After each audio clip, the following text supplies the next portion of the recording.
ආයුබෝවන් යාළුවනේ සබාදාම YouTube channel එකට ඔයගොල්ලෝ සියලු දෙනාම සාදරයෙන් පිළිගන්නවා. ඔන්න ඉතින් දැන් කෙහෙල් ගහක් පෙන්වන්න යනවා කියලා ඔන්න බණීද දන්නේ කෙහෙල් ගහක් නම් තමයි යාළුවනේ පෙන්වන්න යන්නේ. ඒ වුණාට ඔයගොල්ලෝ දැකලා දිනවද බලන්න මේ කෙහෙල් જાතිය මොනවද කියලා. කියන්න පුළුවන් කෙනෙක් ඉන්නවා නම් කියන්නකො. මම හැමදාම වීඩියෝ එකක් පටන් ගන්න කලින් ඕගොල්ලන්ට පොඩි අභියෝගයක් දෙනවානේ.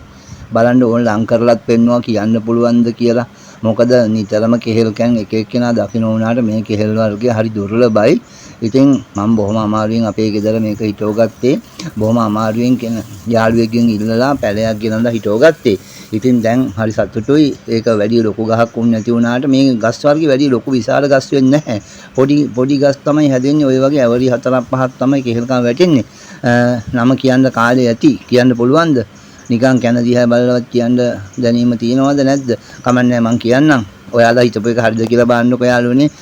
මොනවද දන්නවද මේ කෙසෙල් වර්ගය? නේත්‍රම් පලං. ඉතින් මේ නේත්‍රම් පලං කියන්නේ බොහොම මේ හරි වටිනා කෙහෙල් වර්ගයක්.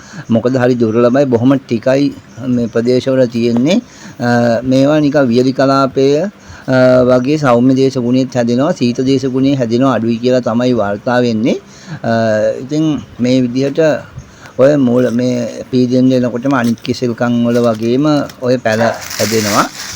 හැබැයි සාමාන්‍ය මේ වටිනා කියන කෙසෙල් වර්ග වල මේ පැල එනවා හරි අඩුයි. ඒ වුණාට මේකේ මේ පැල 3ක් 4ක් විතර ඇවිල්ලා තියෙනවා. සමහරු නම් කියනවා මේ ඕවා මේ ගොඩ එනකොට අර පොඩි කරලා එක්ක කපලා දාන්න කියලා. ඒ වුණාට මේක වටිනා කෙසෙල් වර්ගයක් හින්දා මේ පැල 3ක්ද කොහෙද තිබුණා මට ඒක මේවා කරන්න හිතෙන්නේ නැහැ. ඉතින් දැන් ওই කෙසෙල් කියන්නේ චුට්ටක් ලොකු වුණායින් පස්සේ පැලත් උඩට එයිනේ. එතකොට ගලවලා වෙන තැනකින් හරි හිටවන්න කල්පනා කරනවා. ඉතින් ටිකක් බෝ කරගන්න පුළුවන් වුණොත් හොඳයි. ඕගොල්ලන්ගෙත් බලන්න කොහේ හරි තියෙනවා නම් ඉල්ලලා හිටව ගන්න. හරිම වටිනවා.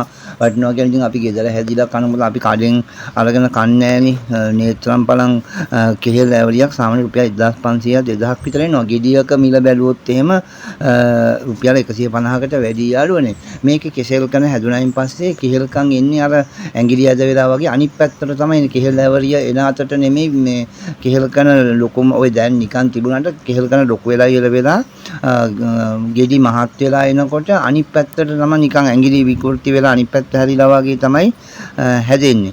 ඉතින් ඔය ලං කරලා පෙන්නලා තියෙන්නේ නේත්‍රම් පලං වෙනසක් නැහැ. ඉතින් නම ඒක වුණාට රසෙනුයි ගුණෙනුයි හරිම අනුන කෙසෙල් වර්ගයක්. ඕගොල්ලෝ ඉතින් දන්න අය දන්නවා ඇතිනේ. සමහර අය ඉතින් නම අහලත් නැතුව ඇති. බලන්නකෝ ඔය වැඩි උස ගහක් නෙමෙයි. මේක අඩි 6ක් විතර වගේ තමයි මේ ඔය කැමරාවේ මට්ටමට වැඩි පොඩ්ඩයි උස අඩියක් විතර වගේ තමයි ඒකේ උස පරතරය පිටලා තියෙන්නේ.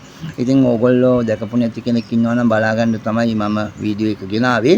ඉතින් ටිකක් ලොකු මහත් වුණායින් පස්සේ ඒ කියන්නේ මේකට දැන් කෙහෙල් කන පිරීලා හොඳට පුෂ්ටිමත් වෙලා තැම්පත් වෙලා ඒ කියන්නේ පිෂ්ඨ පදාර්ථ තැම්පත් වෙලා එනකොට ලොකු වුණායින් පස්සෙත් මම ඕන ඕගලන්ට ඒකේ ස්වභාවය පෙන්වන්න වීඩියෝ එකක් අරන් එන්නම්.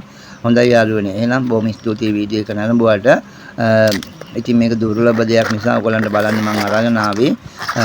ඉතින් වීඩියෝ එක හොඳයි නම් යාළුවන්ට බලන්න ෂෙයා කරන්න. මොකද මේ වගේ ඒවා ටිකක් මම මගේ channel එකේ ඔයගලන්ට බොහොම හම්බෙන් ඒවා දැක්කොත් වීඩියෝ කරලා දානවනේ. ඉතින් ඒක හින්දා ඒකේ වටිනාකමක් තියෙනවා යාළුවන්ට බලන්න ෂෙයා කරන්න. subscribe කරලා මට සහයෝගයක් දෙන්න. ඒ වගේම YouTube එකේ recommend වෙන්න like එකකුත් දාන්න කියලා ආදරෙන් ඉල්ලා සිටිනවා. මොනවා හරි කියන්න හරි මොනවා හරි විස්තරයක් තියෙනවා නම් comment එකක් දාන්න කියලාත් සඳහන් කරනවා.